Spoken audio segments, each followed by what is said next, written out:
Hi, I'm Joe Diorio. Before we get started, let's tune up. Let's take an A first. Get that A and tune it up. D, G, B, E, and the low E. There's your A again.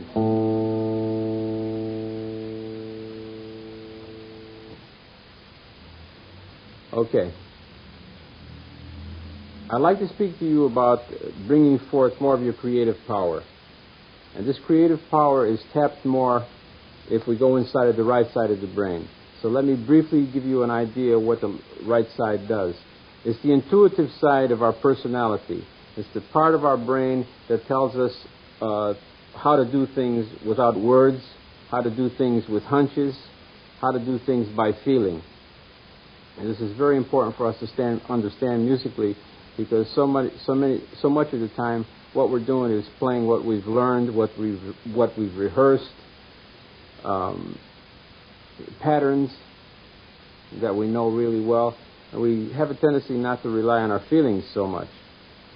So when you tune into the right brain, what you're really doing is just playing your hunches.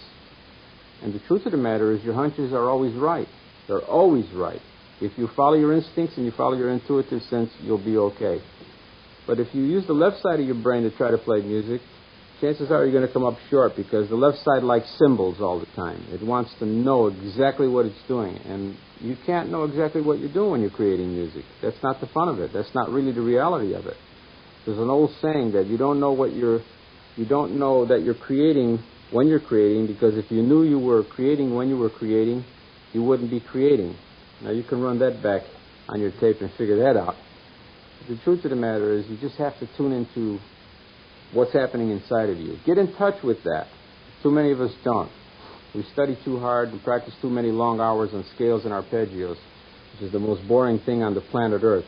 So let's try to get to some music for a change. Now, how do we do that? Well, one of the first exercises that at least works for me is called gesturing improvising, which means that you just go all over the neck of your instrument any way that you want to, anywhere that you want to, playing anything that you want to. Now, just understand that this is creativity at its very basic level. We're not trying to play any great musical composition or a great symphony. We just want to make music. I recommend that you close your eyes, because what you can do is shut off your symbol system by closing your eyes. You don't know you're in the fifth position. You don't know you're in any of your favorite positions. Don't start in your favorite positions, because you're used to them and you're going to fall into old patterns. And this is what you don't want to do. You just want to be able to make some music. Okay? Let's see what happens if we just start playing. This is how I would do it when I wake up in the morning.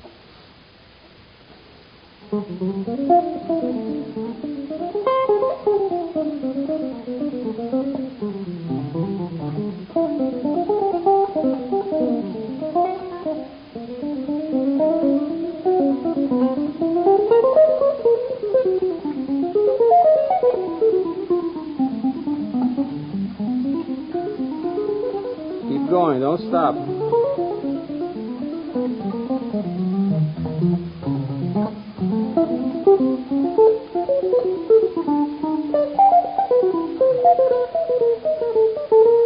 Okay, now I'm used to doing it, so it's not so difficult for me. For those of you who are just starting, try quarter notes.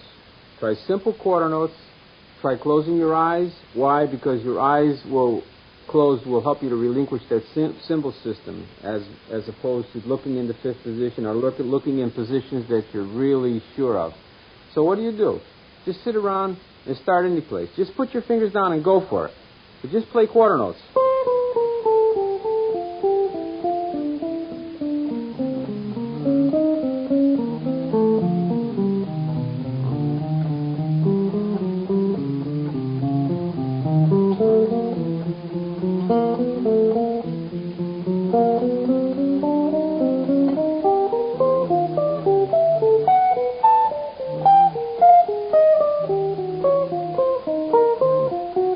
Just letting it go wherever it wants to go.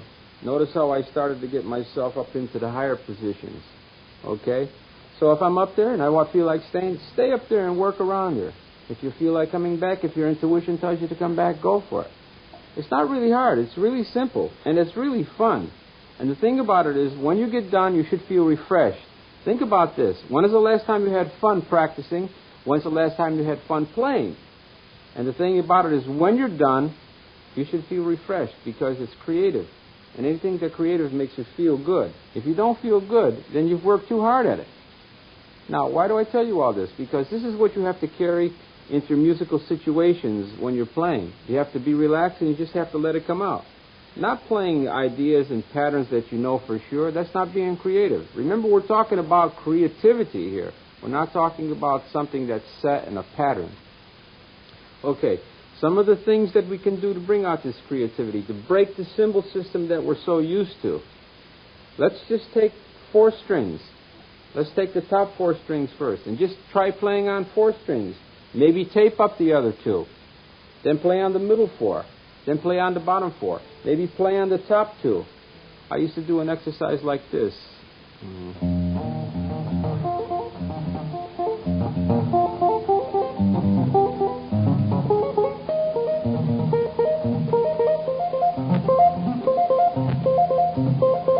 I try to create music on the top E string and the bottom E string. And when I would do it on the gig, people would think it was great. They would say, "Oh, wow, what's that?"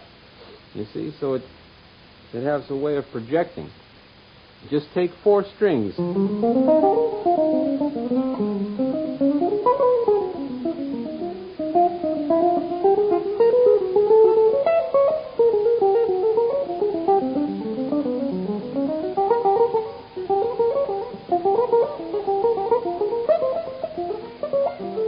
See how bizarre it sounds? That's what we're after. We don't want to make a lot of musical sense. We just want to make some momentum happening. After a while, you can start to plug all of this into your tunes, into songs, into pieces, into anything. Now, let me give you an example. I'm just going to play off the top of my head. I promise you, I didn't work on this stuff.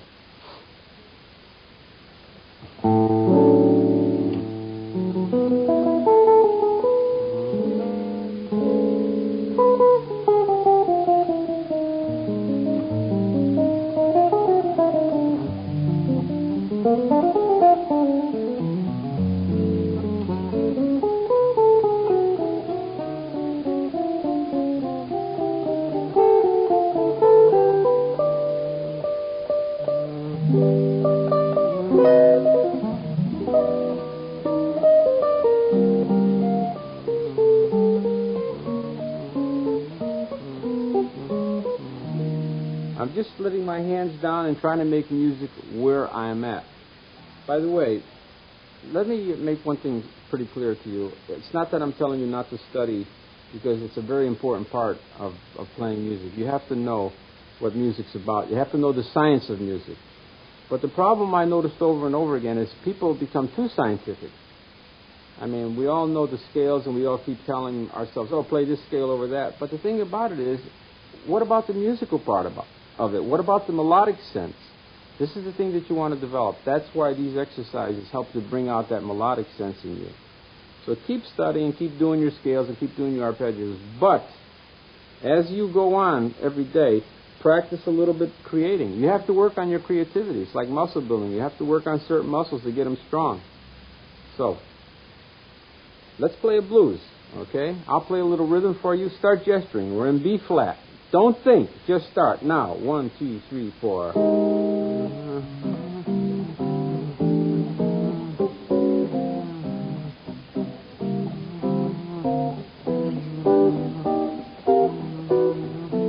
My turn.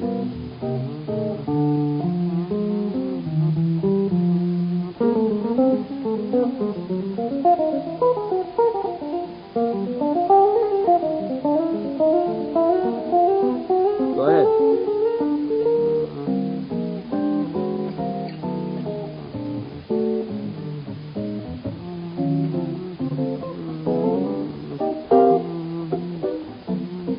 My turn.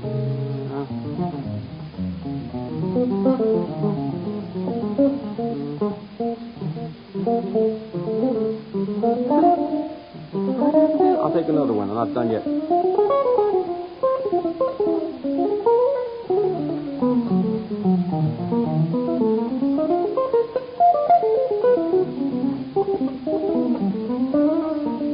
Go ahead.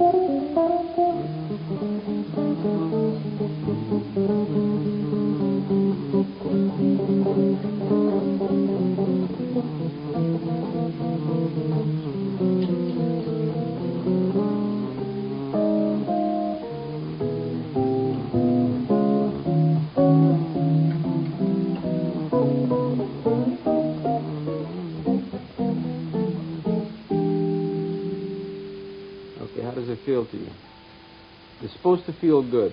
If it doesn't feel good, try it again. Okay, a few other things that you should do. Tape it every day.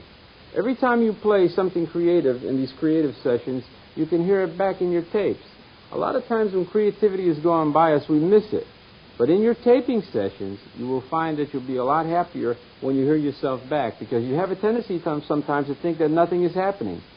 I know I felt a lot better when I started taping the gigs I was on. Check it out by listening to the tape every couple of days.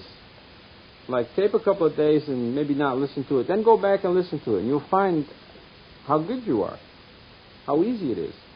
And you'll begin to find a direction. Keep your eyes and your ears open for a direction. What way do you want to go? It will show itself on the tape. It might be just a little embryo, but grab that embryo, grab that seed, and start developing it. You remember that anything you do takes time to develop. I mean, these styles that we play, the style and the technique, which are the same, take years to investigate, take years to develop. So, but it might come from a little embryo. Remember, the great artists, man, just used to use their sketchbooks as just ideas for springboards for greater pieces. So that's what you have to concentrate on. Okay? Try your gesturing every day. Let me know how you're making out.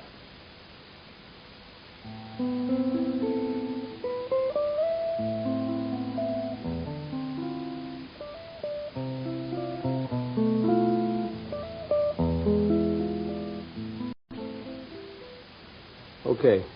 At this point, I'd like to tell you a little bit about motifs. I'd like to compose a tune with you, and a little bit later in the video, we're going to have definite things to hand out to you. What is a motif? It's the repetition of a musical idea, really. Something like this.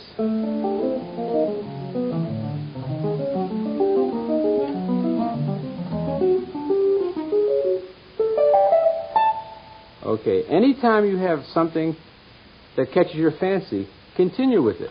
It could be simple seconds.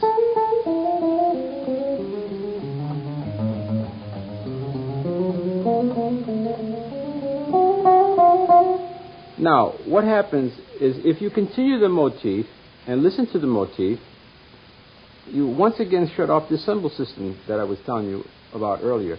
You no longer rely on what you know. This motif carries you into new areas. So let's see if we can't find a motif and maybe make a tune out of it, like...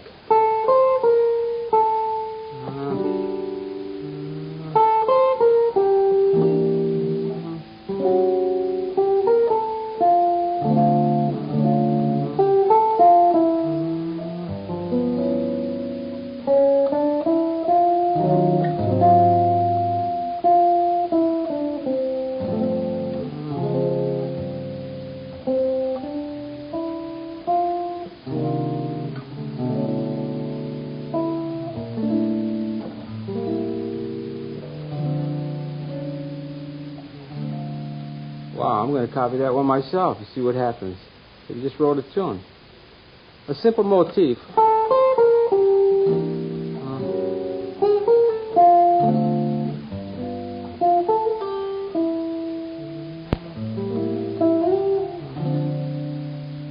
That's what you have to start thinking about. Let's go back into the left brain now and develop our right hand a little bit. Talk a little bit about right hand technique. I'll give you some of the tricks that I do, which are not really tricks, just a bunch of hard work, really. I would take any scale or any motif, whatever it might be, and I would learn how to pick it all down.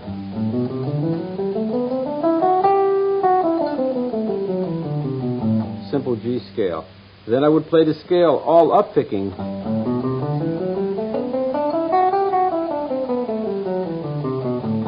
2 notes at a time.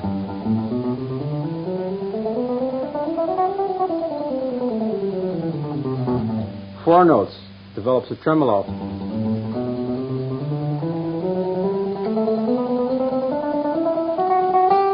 Triplets, down, up, down. Up, down, up. Now that's awkward, but that's good because in playing situations, sometimes your pick hand is in awkward places and you need a lot of strength, you see?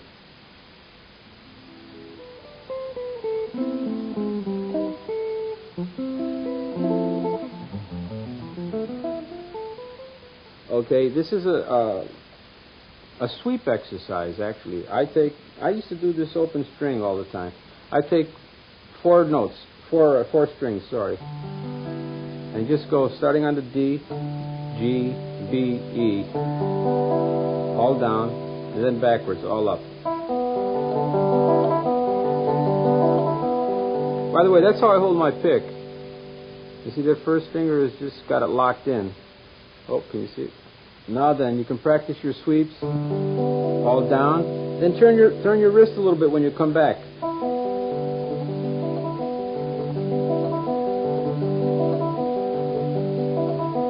Middle four strings, bottom four.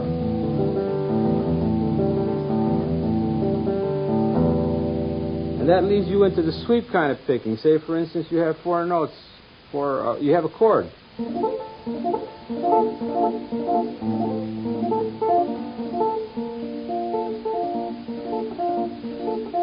Now, when you get it really ripping, and you add other notes,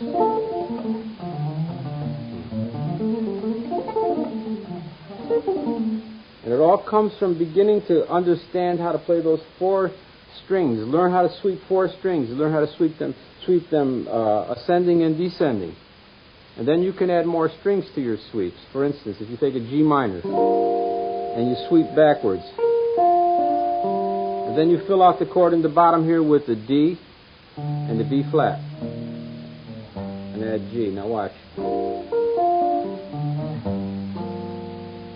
It takes a little time to get it coordinated, but once you get it coordinated, it sounds like this.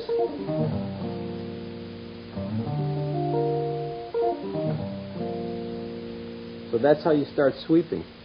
You can do complicated chords. It's one of my favorite chords. G minor 11. Now add the D and the B flat on the bottom. So now you got C, D, B flat, A, and then you add D, B flat, G. So that when you put it together, just remember that you're lining up chord shapes or arpeggio shapes.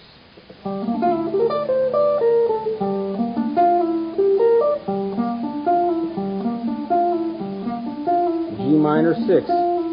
Add the G minor on top. G, B flat, D, F, E, add G, B flat, D, add the F,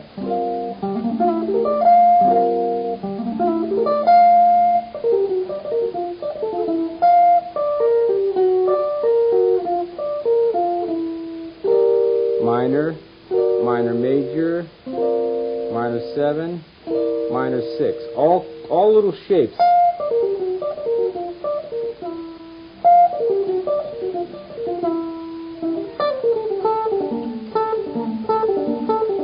G minor.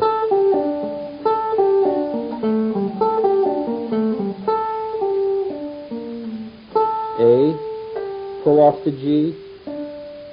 Now what you do is sweep backwards on your D, your B flat, and your G. After you get control over it,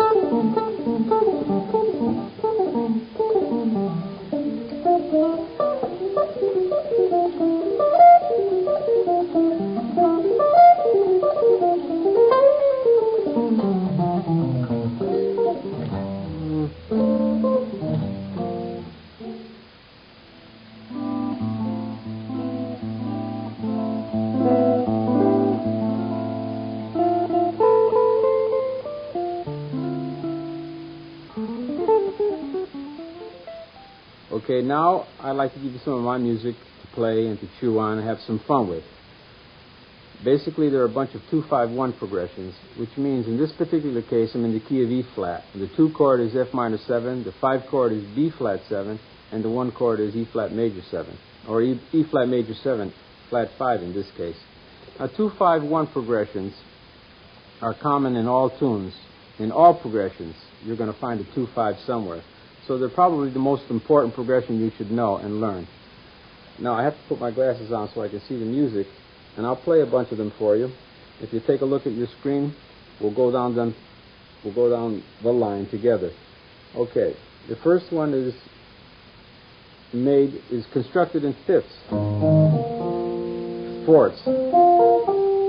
Now I take the exact same idea and I move it up a whole step, and it outlines the major chord. So now we see that economy gets into the picture here. A simple 2-5 for F minor, B flat 7, and then by moving it up a whole step, we'll outline the major chord. In this case, the major chord with the flat 5. So here's what it sounds like in time. 1, 2, 3, 4. Okay. Let's go on to number 2. 1, 2, 3, 4. Again, 3, 4. Notice how I'm picking. Check this right hand out. Down, up, down, down. Down, up, down, down. Now, 1, 2, 3, 4. This is number 3. This one is constructed in fifths. This outlines the F minor 7 and the B flat 7. Now, by moving the entire shape up a whole step, it'll outline the E flat major, and in this case, E flat major 7 flat 5. So it sounds like this. In time, it would be 1, 2, 3, 4.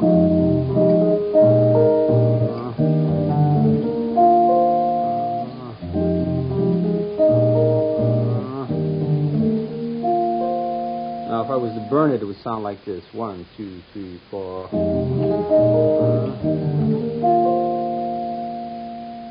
Number 4. Listen to it first. Fifths, fourths, fifths.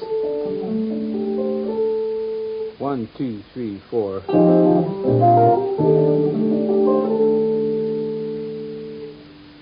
Number 5 is also built in fifths.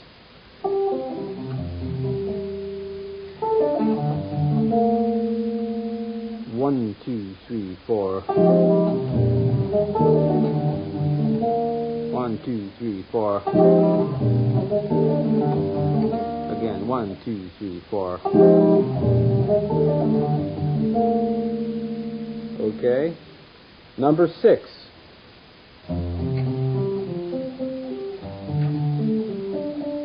All fifths.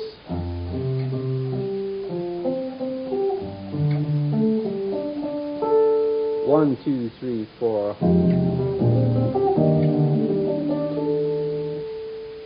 Number 7 is a 2-5-1, but it has a tendency to be inside, outside, and inside, which means that the tonality on the B flat 7 is going to be staggered with some altered notes.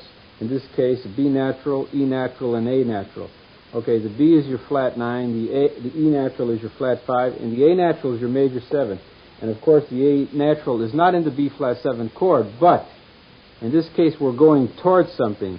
And of course, when you're going towards something, you can play a lot of in-between notes, non-chordal notes. So it sounds like this. I'll play it first.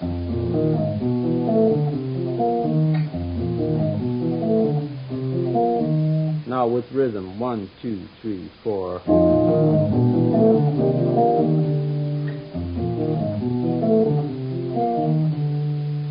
So there's a lick that can take you a little bit outside and still sound like you're playing very melodic.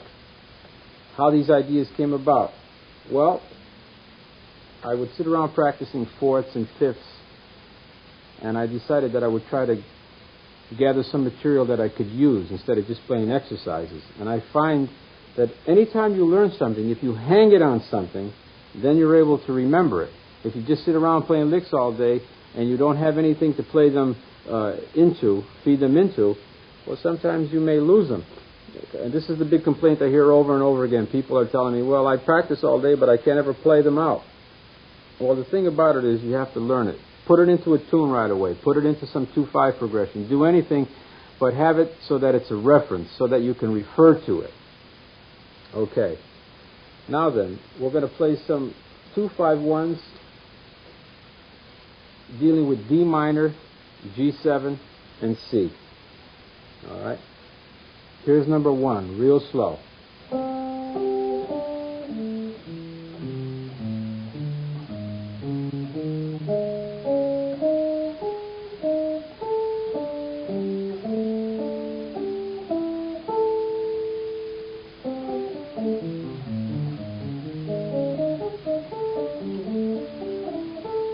With rhythm. 1, 2, 3, 4.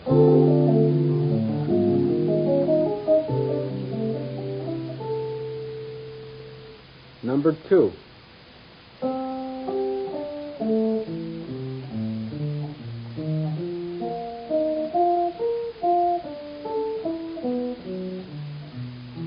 Again.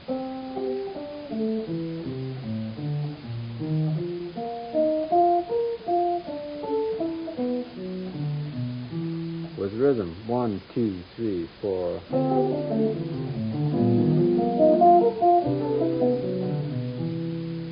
Number 3.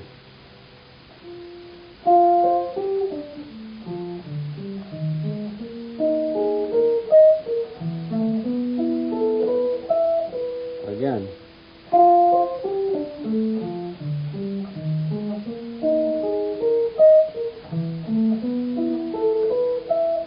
With rhythm. 1, 2, 3, 4.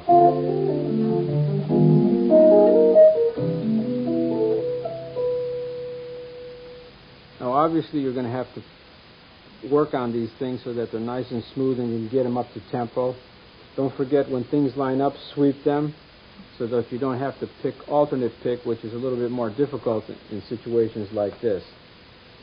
You have a lot of material to work with, and notice that a lot of the shapes are moved around.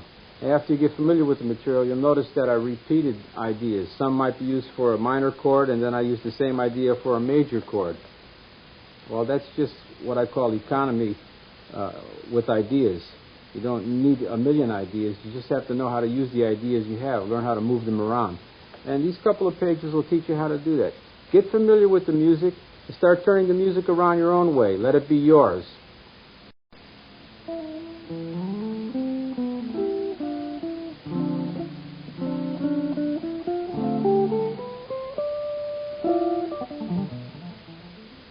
I'd like to speak to you now about the minor 2/5/1s. Now, the minor 2/5/1s come out of the harmonic minor scale, which means that the 2 chord is a minor 7 flat 5. The 5 chord is a dominant chord, possibly with the flat 9.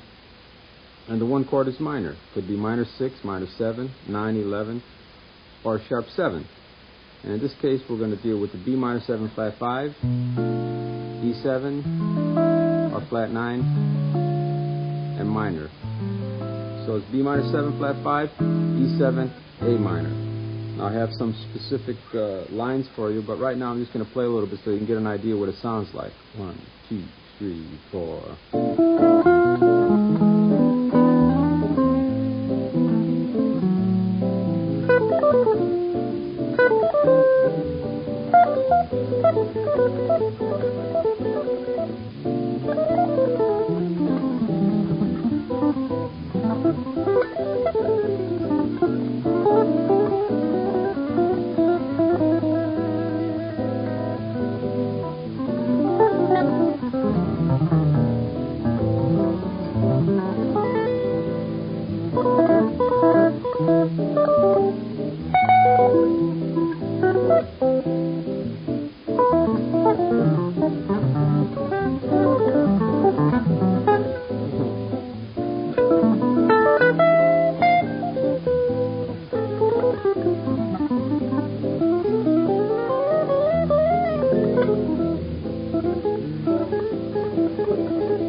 let's talk about some specific examples now.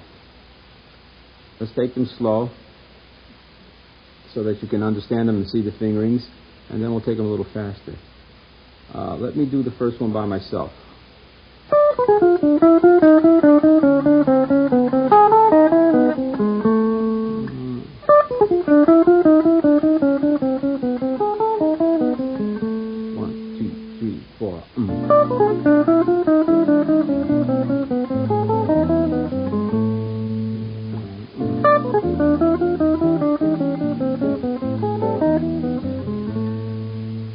Okay, the next example, slow.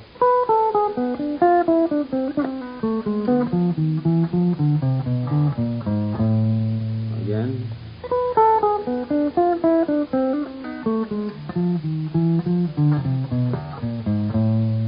One, two, three, four.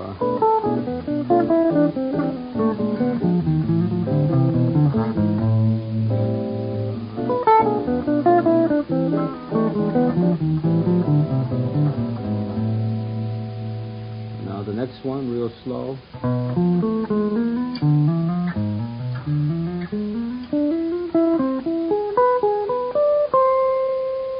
One, two, three, four.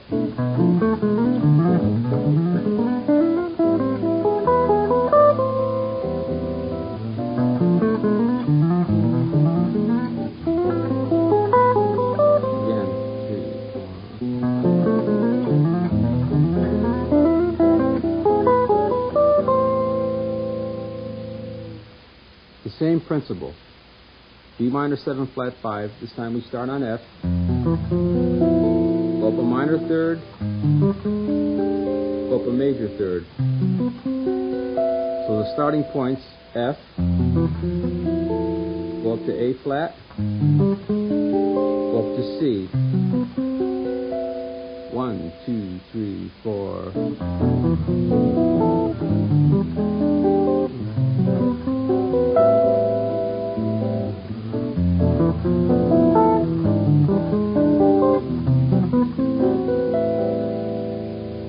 Okay, another minor 7, 2, 5, 1.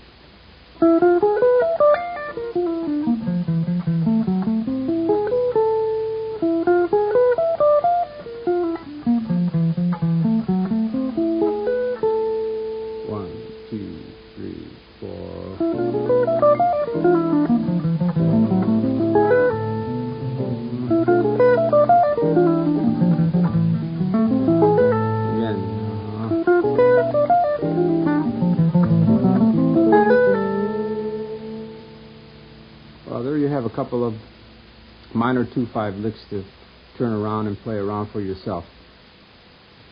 And now I'd like to demonstrate in a very common progression that you'll recognize immediately. It's one from the real book. How the sweeps work, how the 2-5s work when you put them into context, and how your right brain works when you put them into context.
Once again, we're going to go back into the scientific part about music.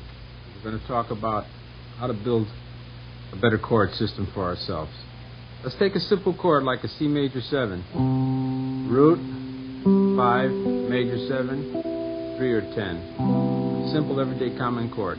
But when we begin to move fingers around, we begin to get a lot of adjustments and a lot of alterations. For instance, let's just take the B string now. The string our fourth finger is on. And we're going to move it up and down, ascend and descend. Okay, if we move the E to F, it gives us a new sound. We can think of this as some kind of C major 11 or actually some kind of an F major 7 flat 5. If we raise the F to F sharp, we have the C major 7 with the flat 5. Now let's get back to where we started. Let's lower the E to E flat. Now we have a C minor with a major 7. If we lower the E flat to D, we have a C major 9. If we lower the D to D flat, we have what I call the movie chord, Friday the 13th chord. It's like a C major with a flat 9. I don't know where you would use it, but put it someplace.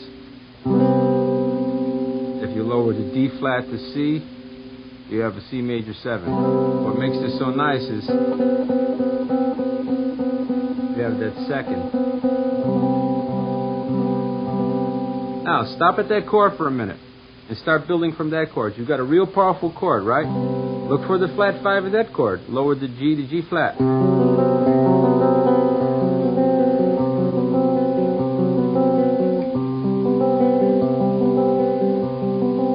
What happens if you put the A in the bass?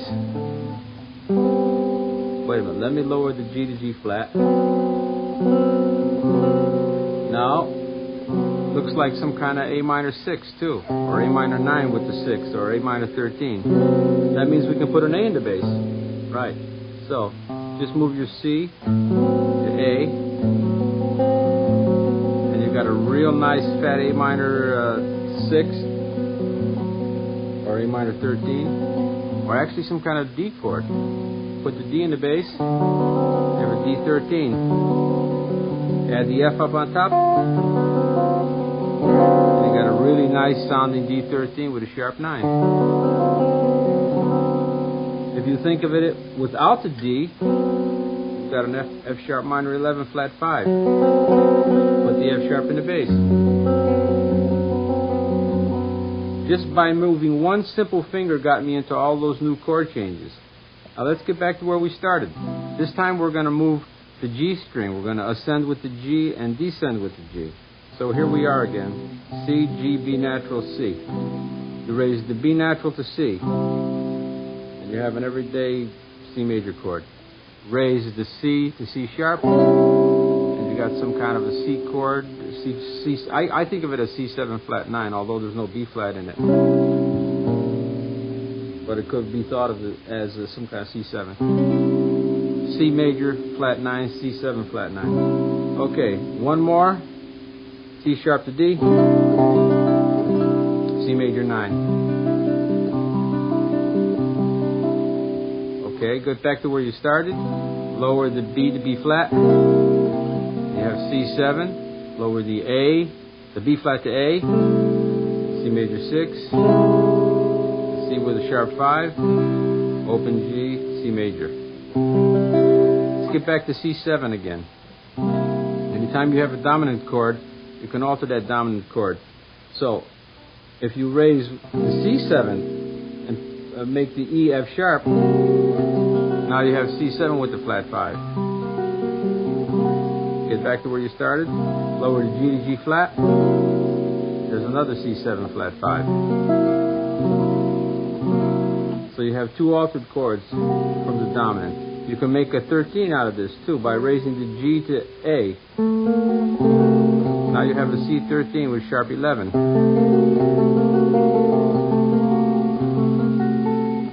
And add the 13 on top. Okay, get back to where you started.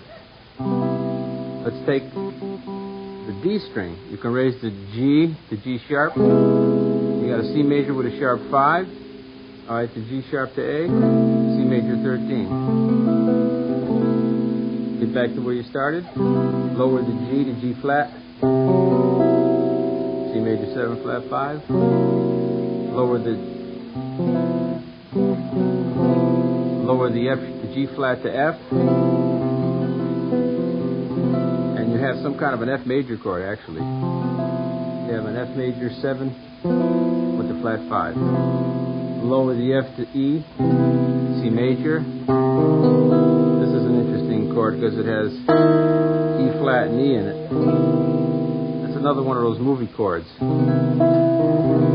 Then release E flat to D, you have C major. Now, once again, get the normal position.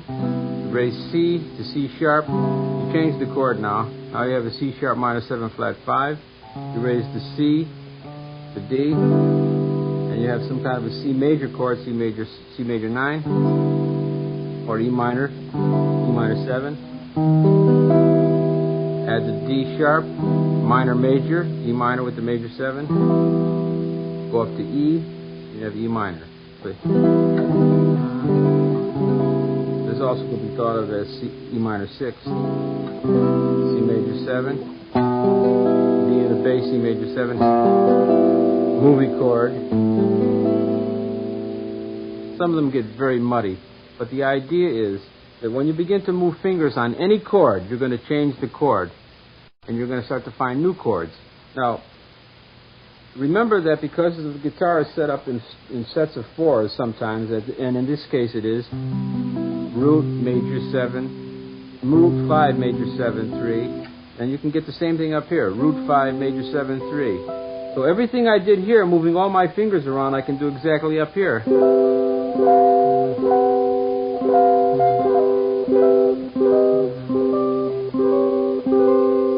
Now you have one more set to work with. You can get down to bottom.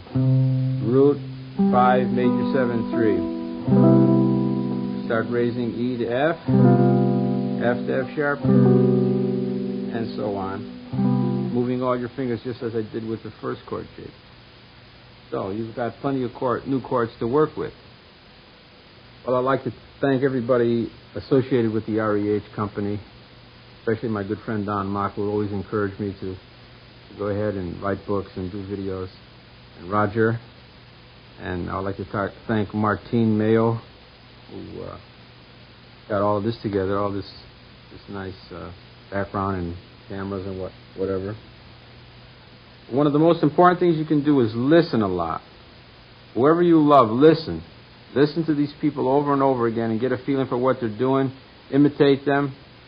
Wear the same kind of socks. Sometimes that helps. Same kind of hairdo. Whatever. Listen, play, absorb. And be thankful you have some talent. Patience. You have to take your time. It doesn't come easy. And it comes when it's ready, not when you're ready. You might practice all day long and think, oh boy, I should be a genius. I don't work that way. It comes when it's ready. You build it step by step. It doesn't come in a year or two. It comes in many years. It comes after many years. So I'm sure I'll see you someplace on some gig, so come up and say hello and let me know if you like this or not. I hope you got something out of it. Goodbye.